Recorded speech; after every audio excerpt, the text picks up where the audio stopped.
রাধে রাধে। আমার সকল বন্ধুদের সবাই কেমন আছো? আশা করি সবাই ভালো আছো। আমার আরেকটি ভিডিওতে তোমাদের সবাইকে স্বাগত জানাচ্ছি। আমরা গিয়েছিলাম কাকরাজিত রাস উৎসবে। তো আমরা গিয়েছিলাম পূর্ণিমার ঠিক আগের দিন, মানে গতকাল গিয়েছিলাম। আজকে তো পূর্ণিমা, তো আর পূর্ণিমাতে তো মানে শেষ, তার মানে পূর্ণিমাতেও অনেক ভিড় হওয়ার কারণ বা ভিড় হয়েছে। কিন্তু আমরা তো গতকাল গেছিলাম, গতকালও খুবই ভিড় ছিল। তো আজকে কেমন ভিড় ছিল তোমরা যারা গেছো অবশ্যই আমাকে কমেন্টে কিন্তু জানিও। তো এখানে আমরা দুজন যাচ্ছিলাম, তোমরা দেখতে পাচ্ছ। আর সামনে ভিড়টা জাস্ট দেখো তোমরা, খুবই ভিড় ছিল। তো গেটের ঠিক সামনেই আমরা যাচ্ছি। আর এবছরও আমার খুব ভালো লেগেছে গিয়ে, বছরে একবার, তো মিস করলে ভালো লাগে না। আর ঠাকুরের মন্দিরটা দেখতে পাচ্ছ খুব সুন্দর লাইট দিয়ে সাজানো হয়েছে।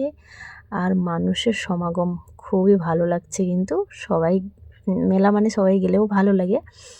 তো এখানে হচ্ছিল ঠাকুর নাচানো, তো সেটাও তোমাদের সঙ্গে শেয়ার করব।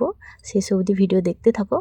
আর এখানে দেখতে পাচ্ছ ওই জলের মধ্যে ফোয়ারা করা আছে, আর একটা শিব ঠাকুরকে খুব সুন্দর করে সাজানো হয়েছে। আর এখানে ছিল আমাদের বজরংবলী, আমাদের হনুমানজি।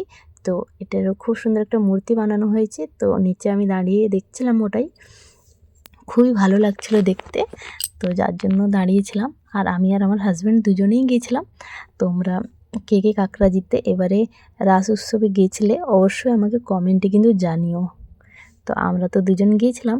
আর এবারে গিয়ে কিন্তু আমার সবথেকে বড় প্রাপ্তি হচ্ছে, আমি ঠাকুর নাচানো এর আগে ফোনে দেখেছি, টিভিতে দেখেছি, কিন্তু সচক্ষে একবারও দেখিনি।